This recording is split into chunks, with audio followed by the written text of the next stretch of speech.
Episode 3 berlanjut dengan Ned yang menghampiri Pa untuk melabraknya. Ia marah karena pengaduan Pa itu membuatnya nyaris diusir dari rumah oleh ibunya. Ia mulai menyerang Pa dan terjadilah perkelahian hebat di antara keduanya. Perkelahian mereka semakin brutal saja karena tidak ada yang bisa menghentikannya. Sementara itu, di waktu yang bersamaan, Nai yang sedang melakukan panggilan video dengan Nick mendengar suara keributan perkelahian itu dari kamar. Dengan bantuan Jay, pembantunya, ia menyaksikan perkelahian antara istri dan adiknya melalui panggilan video hingga selesai. Raut wajah Nai seketika berubah sangat serius saat ia mengingat kembali perkataan Pa yang mengancam adiknya. Sedangkan Try yang diberi tugas untuk menjaga ketentraman rumah dan melaporkan setiap kejadian kepada Nai justru tidur nyenyak tanpa tahu apapun.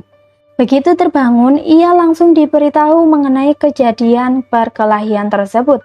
Ketika tahu bahwa Nai telah menyaksikan perkelahian tersebut melalui panggilan video, ia panik dan bergegas menelpon Nai untuk memberikan alasan. Namun Nai tidak ingin mendengarkan alasannya. Nai justru berkata padanya tentang niatnya yang akan mengundurkan diri dari pekerjaannya sebab dirinya merasa tak tenang jauh dari Pa setelah melihat perkelahian tersebut. Keesokan paginya, Pa terbangun dengan Nai sudah berada di hadapannya. Ia bergegas menghindar dari Nai yang saat itu akan memeriksa keadaannya. Ia bahkan menyuruh Nai duduk menjauh darinya. Nai menurut saja. Kemudian Nai memberikan sebuah amplop yang berisi bukti alasan ibunya menyuruh Sri Kanda membayar tagihan listrik. Menurut penuturan sang ibu, selama ini uang dari Sri Kanda tidak pernah digunakannya untuk membayar tagihan listrik. Uang itu disimpan di bank untuk tabungan pendidikan Nick di masa depan. Tentu saja Nai telah dibohongi oleh ibunya, karena bukti itu hanya senjata rahasia ibunya untuk melakukan pembelaan. Pa membuka amplop itu lalu ia mempertanyakan alasan Nyonya Nuan harus berbohong. Jika berniat baik seharusnya jujur saja, tidak perlu menyiksa kakaknya dengan membayar tagihan listrik. Ia mengungkap lebih percaya dengan kesaksian Dao yang memang baik daripada omongan ibu mertuanya. Nai bertanya alasan Pa begitu yakin kepada Dao, padahal mereka sama-sama tidak berada di tempat kejadian. Kemudian Nai menyuruh Pa untuk melupakan kejadian itu dan fokus pada kehidupan masa kini dan masa depan. Pa menjelaskan akan melupakannya setelah Nai mengakui bahwa ibu dan adiknya adalah golongan orang jahat, dan ia juga menginginkan keluarga Nai meminta maaf di makam kakaknya. Di ruang makan, Nai dan ibunya sedang makan siang bersama. Ibunya amat menyayangkan keputusan Nai mengundurkan diri dari pekerjaannya. Nai beralasan ingin lebih dekat dengan Nick, dan kini ia akan belajar dunia periklanan dan bekerja di perusahaan periklanan milik seniornya. Ibunya pun menawarkan bantuan kepada Nai, namun ditolak olehnya, karena yang dibutuhkannya saat ini hanya dukungan moral dari sang ibu.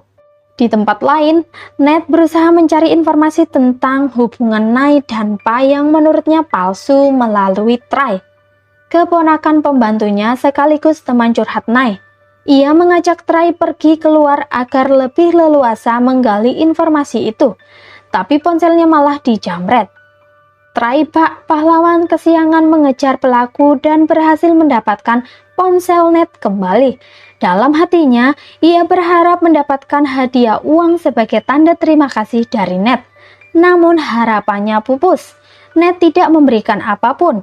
Setelah kejadian itu, Ned menilai kebaikan Try sebagai ungkapan rasa suka untuknya. Ia dengan percaya diri bercerita pada Sompit mengenai Try yang menyukainya dan telah bertaruh nyawa melawan pelaku jamret demi mengambil ponselnya. Esok harinya, keluarga Nai dan keluarga Lita berencana makan malam bersama di rumah Lita. Saat keluarga Nai hendak berangkat menuju rumah Lita, Pa mencekatnya dan memaksa masuk ke dalam mobil. Sesampainya di rumah Lita, Pa mengancam Lita secara halus agar tidak merebut Nai darinya seperti yang telah dilakukannya pada kakaknya dulu. Ia menegaskan akan melawan Lita jika Lita masih nekat mengganggu dan merusak rumah tangganya. Usai makan malam, Tuan Singkorn memperkenalkan produk baru perusahaannya di hadapan keluarga Nai. Ia berkata sedang mencari perusahaan periklanan yang cocok untuk mempromosikan produknya itu. Nyonya Nuan langsung merekomendasikan Nai. Di rumah, Nai memperingatkan ibunya untuk tidak menggunakan koneksinya dalam mencarikan pekerjaan untuknya, karena ia ingin mendapatkan pekerjaan dengan kemampuannya sendiri. Pa menguping percakapan Nai dan ibu mertuanya di balik pintu. Kemudian ia mendapat ide untuk mempermalukan ibu mertuanya melalui Nai dengan mendapatkan pekerjaan dari Tuan Singkorn. Dengan begitu, ibu mertuanya akan menggunakan koneksinya untuk mendapatkan pekerjaan itu untuk Nai. Dan Nai akan tahu sifat asli ibunya yang kompetitif, yang tak segan melakukan kecurangan demi mendapat yang diinginkannya. Pa yang bekerja sebagai konsultan di perusahaan periklanan milik Tom yang tergolong kecil, menelaah kemungkinan orang yang akan memilih mereka untuk mendapatkan pekerjaan tersebut. Sedangkan Nai yang sedang sibuk mempersiapkan presentasi tidak tahu pekerjaan Pa dan ia juga tidak tahu akan berhadapan langsung dengannya. Hari presentasi pun tiba. Pa dan Nai bertemu di lobi perusahaan Tuan Singkorn dan saat itu Nai akhirnya tahu pekerjaan Pa. Nyonya Nuan terkejut saat diberitahu bahwa Pa adalah pesaing Nai dalam mendapatkan pekerjaan tersebut. Nyonya Nuan kemudian menelpon Pa dengan marah. Ia merasa dipermalukan atas apa yang telah dilakukan oleh Pa. Mereka berdua pun bertaruh dalam memenangkan pekerjaan itu. Jika Nyonya Nuan menang, maka Pa harus menuruti semua perintahnya. Dan sebaliknya, jika Nyonya Nuan kalah, maka Pa akan mendapatkan 3 permintaan darinya. Singkat cerita, Nyonya Nuan melakukan kecurangan dengan menjanjikan sesuatu pada Dewan. Ia masa bodoh dengan peringatan yang Nai katakan kepadanya. Pa melawan Nyonya Nuan dengan cara yang kotor juga, yaitu dengan mengajak Tuan Singkorn makan bersama. Tuan Singkorn yang terkenal mata keranjang akhirnya memilih dirinya saat voting dilakukan. Hasil voting pun keluar dan perusahaan periklanan Tom berhasil mendapatkan pekerjaan tersebut. Nyonya Nuan amat marah pada Tuan Singkorn yang telah mengkhianati dirinya dengan memilih Pa. Tuan Singkorn berusaha menenangkannya dengan berdalih akan memberikan pekerjaan yang lebih baik untuk Nai. Pa pulang dan Nai telah menunggunya di rumah. Nai mengutarakan niatnya yang ingin bercerai namun Pa menolaknya. Nai merasa kesabarannya telah habis dalam menghadapi Pa. Ia menilai Pa adalah orang yang berbahaya yang akan melakukan apapun demi mencapai tujuannya. Permintaannya itu tak kunjung dikabulkan.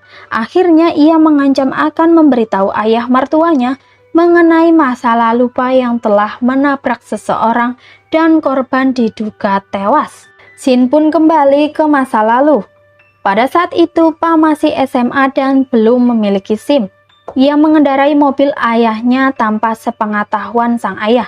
Setelah mendapat telepon dari Sri Kanda yang mengabarkan bahwa ayahnya akan pulang, Pa mengebut dan alhasil ia menabrak seorang pria tua. Karena panik, ia langsung pergi begitu saja meninggalkannya. Tom secara kebetulan lewat dan melihatnya sedang menangis dengan tangan gemetar ketakutan. Mereka berdua pun kembali ke tempat kejadian untuk memastikan keadaan korban. Namun, korban menghilang entah kemana. Pa mengira hanya Tom saja yang mengetahui rahasianya. Sri Kanda ternyata selama ini juga tahu rahasia itu, sebab Pa selalu mengikau saat tidur. Tapi Sri Kanda memilih berpura-pura tidak tahu demi kebaikan Pa. Sri Kanda kemudian bercerita pada Nai. Oleh Nai, rahasia ini digunakan untuk mengancam Pa. Nai kemudian pergi menuju rumah ayah mertuanya dengan mobilnya. Pa memohon agar Nai mengurungkan niatnya, namun Nai masa bodoh.